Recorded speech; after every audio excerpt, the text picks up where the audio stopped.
መላው ደቡብ አፍሪካን ዛሬ ሐዘን ወርሷታል። እጅግ ያልተጠበቀውና አስደንጋጩ ዜና ድንገት ተሰማ። በዓለም ዋንጫ ደቡብ አፍሪካን በመወከል በምድብ ጨዋታዎች የተሳተፈው በማሜሎዲ ሰንዳውንስና ስቴሌንቦሽ ደግሞ ለባፋና ባፋናዎቹም አስደናቂ ክህሎቱን ያስመለከተው የ25 ዓመቱ ወጣት የአማካይ ስፍራ ተጫዋች ጄደን አዳምስ በድንገት ሕይወቱ አልፏል ተባለ። ደቡብ አፍሪካ ከዓለም ዋንጫ ከተመለሰች 2 ሳምንት እንኳ አልሞላትም። እናም የዚህ የ25 ዓመት ወጣት በውድድሩ ላይ ሳለ የአያቱን ሐዘን የተረዳው እጅግ ልበ ጠንካራው ሰው ምን ገጠመው? የሞቱ ምክንያት ምንድነው? መላው ዓለም ስለዚህ ጉዳይ ምን እየተነጋገረ ነው? ታደምጡታላችሁ። የተወደዳችሁ ተከታታዮች ይህ ቪዲዮ ለብዙ ሰዎች እንዲዳረስ ላይክ፣ ሼር፣ ኮሜንት በማድረግ ጀምሩ። ሰብስክራይብ በማድረግ ቤተሰባችን መሆኑን እንዳትዘነጉት። አዎ ዛሬ ማለዳ ደቡብ አፍሪካ ከእንቅልፏ ስትነቃ መላው አገር ብቻ ሳይሆን መላውን የእግር ኳስ ዓለም የሚያደነዝዝ አሰቃቂ ዜና ሰማች። በ2026ቱ የሰሜን አሜሪካ የዓለም ዋንጫ ላይ የሀገሪቱን ብሔራዊ ቡድን ባፋናዎቹን ወክሎ ድንቅ ብቃቱን ያሳየው የ25 ዓመቱ አማካይ ጄደን አዳምስ በተወለደበት በኬፕታውን ከተማ በቤቱ ውስጥ ሕይወቱ አልፎ ተገኘ። ከ2 ሳምንታት በፊት ብቻ አዳምስ በዓለም ትልቁ የእግር ኳስ መድረክ ላይ የሀገሩን ቢጫና አረንጓዴ ማሊያ ለብሶ ደቡብ አፍሪካውያን ለብዙ 10 ዓመታት የናፈቁትን ታሪካዊ ድል ለመቀዳጀት በሜዳ ላይ ሲፋለም ታይቷል። በምድብ ጨዋታዎች ላይ ከሜክሲኮና ቼክ ሪፐብሊክ ጋር በቋሚነት ተሰልፎ ተመልክተነዋል። ከደቡብ ኮሪያ ጋር በነበረው ወሳኝ ጨዋታ ተቀይሮ መግባት ችሏል። በታሪኳ ለመጀመሪያ ጊዜ ወደ ዓለም ዋንጫ ጥሎ ማለፍ ስትሸጋገር ጄደን አዳምስ አብሯት ነበረ። ዛሬ ግን ያ ሁሉ በትህትና የሚታወቀው በሜዳ ላይ አስገራሚ ተጋድሎውና በልዩ ተሰጥኦ የሚደነቀው ወጣት በሕይወት የለም። ይህ መጣጥፍ ሳይሆን የእውነት ታሪክ ነው። ጄደን ኦስዊን አዳምስ ግንቦት 5 2001 በደቡብ አፍሪካ ኬፕታውን ተወለደ። ያደገው የኬፕ ዊንስላንድ አካባቢ ቢሆንም ገና በልጅነቱ ያሳየው ልዩ የእግር ኳስ ተሰጥኦ የክልሉን ስካውቶች ትኩረት ለመሳብ አልተቸገረም። ቁመቱ 1 ሜትር ከ75 የሚረዝመው አዳምስ የስቴሌንቦሽ ወጣቶች አካዳሚ ውጤት ነው። በነበረው ልዩ የኳስ ቁጥጥር ሜዳውን የመመልከት አቅሙና የሥራ ፍላጎቱ ምክንያት 2020 ላይ ከክለቡ አካዳሚ ወጥቶ የመጀመሪያውን ፕሮፌሽናል ውል መፈረም ቻለ። የፕሮፌሽናል ኮንትራቱን በፈረመበት በዚያው ዓመት ከቺፓ ዩናይትድ ጋር በነበረው የአንድ አቻ ውጤት ጨዋታ ላይ ተቀይሮ ወደ ሜዳ መግባት ቻለ። ከዚያም ለ5 የውድድር ዓመታት ለስቴሌንቦሽ 109 የሊግ ጨዋታዎችን አድርጓል። በአጠቃላይ በሁሉም ውድድሮች 139 ጊዜ ማሊያውን በመልበስ በክለቡ ታሪክ ሁለተኛው ብዙ ጨዋታ ያደረገ ተጫዋች ለመሆን በቅቷል። በ2023 ክለቡ የካርሊንግ ኖካውትንም ዋንጫ ሲያነሳ ትልቅ ሚና መጫወት ችሏል። አዳምስ በስቴሌንቦሽ ያሳየው ወጥ አቋም በአፍሪካ እግር ኳስ ትልቅ ግምት የሚሰጠውንና የፕሪቶሪያ ተወካይ የሆነውን ማሜሎዲ ሰንዳውንስን አይን ሳበ።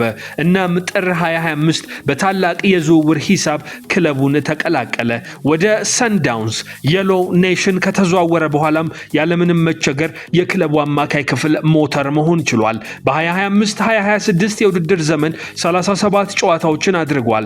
በአጠቃላይ በክለቡ በነበረው 18 ወራት 67 ጨዋታዎች ላይ መሰለፍ ችሏል። በዚህ አጭር ጊዜ ውስጥ የሀገር ውስጥ የሊግ ዋንጫን ከማንሳቱ ባሻገር ክለቡ የካፍ ቻምፒየንስ ሊግ አሸናፊ እንዲሆን በትልቅ ደረጃ በአሜሪካ በተካሄደው የዓለም ክለቦች ዋንጫ ላይ እንዲካፈልም እገዛ አድርጓል። በብሔራዊ ቡድንም ደረጃ በ2022 የመጀመሪያ ጨዋታውን ለባፋናዎቹ ያደረገ ሲሆን በ2023ቱ የአፍሪካ ዋንጫ ደቡብ አፍሪካ የነሐስ ሜዳሊያ ስታገኝ እርሱ የቡድኑ አካል ነበረ። ከዚያም በ2025 በዓለም ዋንጫ ማጣሪያ ከቤኒን ጋር በነበረው ጨዋታ በ84ኛው ደቂቃ አስደናቂ ጎል በማስቆጠር ሀገሩ 2-0 እንድታሸንፍና ወደ ዓለም ዋንጫውም እንድትሸጋገር አገዛት። በ2026 የዓለም ዋንጫ የደቡብ አፍሪካ ብሔራዊ አሰልጣኝ ሁጎ ብሮስ ስብስባቸውን ይፋ ሲያደርጉ ጄደን አዳምስ በግንባር ቀደምነት የሚጠቀስ ስም ነበረ።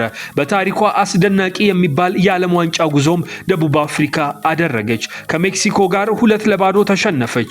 እናም በዚህ ጨዋታ ላይ 60 ደቂቃዎችን ሜዳ ላይ አሳልፏል። ከቼክ ሪፐብሊክ ጋር በአታላንታ ስታዲየም አንዳቻ በተለያዩበት መርሃ ግብር በቋሚ አሰላለፍ ውስጥ ገብቶ እስከ መጀመሪያው አጋማሽ አጋማሽ ተጫውቷል። ከደቡብ ኮሪያ ጋር በመጨረሻዎቹ 10 ደቂቃዎች ላይ ተቀይሮ በመግባት ደቡብ አፍሪካ 3 ነጥቡን አስጠብቃ እንድትወጣ ምክንያት ነበረው። ደቡብ አፍሪካ በካናዳ ተሸንፋ ከውድድሩ ስትወጣ አዳምስ በተጠባባቂ ወንበር ላይ ነበረ።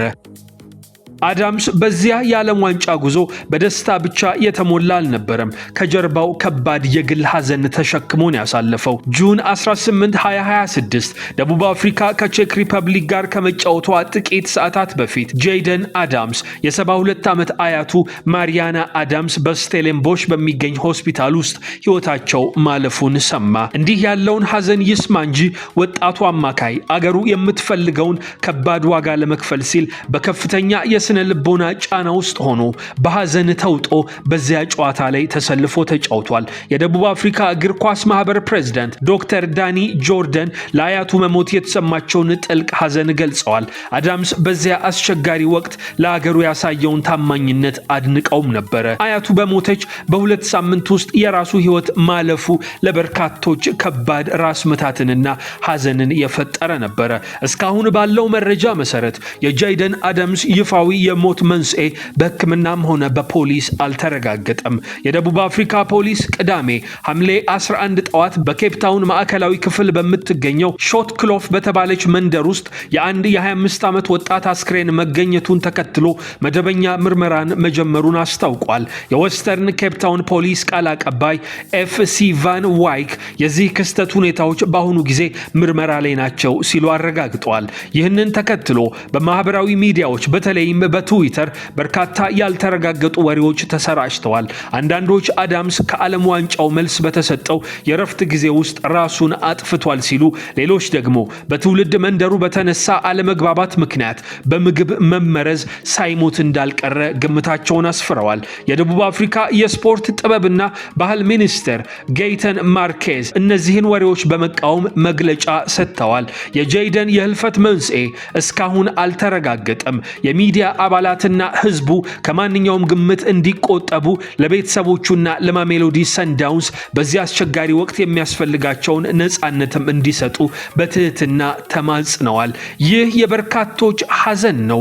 ብዙዎች ያልጠበቁት ከ2 ሳምንታት በፊት የሀገሩን ማሊያ ለብሶ ሀገሩን ሲያገለግል የነበረው የአያቱን ሐዘን ሰምቶ እንኳን ብሔራዊ ቡድኑን በቃኝ ያላለው ግዳጁን ለመወጣት ያልሸሸው ተጫዋች በድንገት መሞቱ ብዙዎችን አስደንግጧል። ጃኒ ኢንፋንቲኖ የፊፋው ፕሬዝዳንት የደቡብ አፍሪካው አማካይ በመሞቱ ጥልቅ የሆነ ሐዘን እንደተሰማቸው ገልጸዋል። እናም ለባፋና ባፋናና ለሰንዳውንሱ ኮከብ ለወዳጆቹ መጽናናትን ተመኝተዋል። የደቡብ አፍሪካ ፕሮፌሽናል እግር ኳስ ተጫዋቾች ማህበርም ተመሳሳዩን መግለጫ አውጥቷል። ሞት አንዱን ወንድማችንን በጭካኔ ሰርቆናል። አገራችንን ድንቅ ተጫዋች ሞት አሳጥቶናል። ነገር ግን ጄይደን ጥሎን የሄደው ውርስ መቼም ሊወሰድ አይችልም። የእርሱ ትህትና፣ አስደናቂ ተሰጥኦ እንዲሁም ሀገሩን የወከለበት ኩራት ሁልጊዜም እናስታውሰዋለን አለ። ማሜሎዲ ሰንዳውንስ በፕሬዝዳንቱ ዶክተር ፓትሪስ ሞትሴፔ በካፍ ፕሬዝዳንቱ በኩል ጥልቅ ሐዘን እንደገጠማቸውና ለቤተሰቡ መጽናናትን ተመኙ። ደግሞ መላው የደቡብ አፍሪካ ብሔራዊ ቡድን ተጫዋቾች በዚህ አስቸጋሪ ሰዓት ሐዘናቸውን ሲገልጹም ታይተዋል። ሕይወት እንዲህ ናት። ጄይደን አዳምስ በ25 ዓመቱ ከዚህ ዓለም በድንገት በሞት ተለየ። ከ2 ሳምንታት በፊት የአያቱን ሐዘን ተረድቶ ነገር ግን ብሔራዊ ቡድኑን ከማገልገል ያልፎረሸው ተጫዋች በድንገት ነፍሱ ጠፋች። ጄይደን አዳምስ ነፍስህ በሰላም ትረፍ። የዩቲዩብ ተከታታዮች ሰብስክራይብ በማድረግ ቤተሰብ መሆን እንዳትዘነጉ። ላይክ እና ሼር በማድረግ ለሌሎች እንዲዳረስም አድርጉ።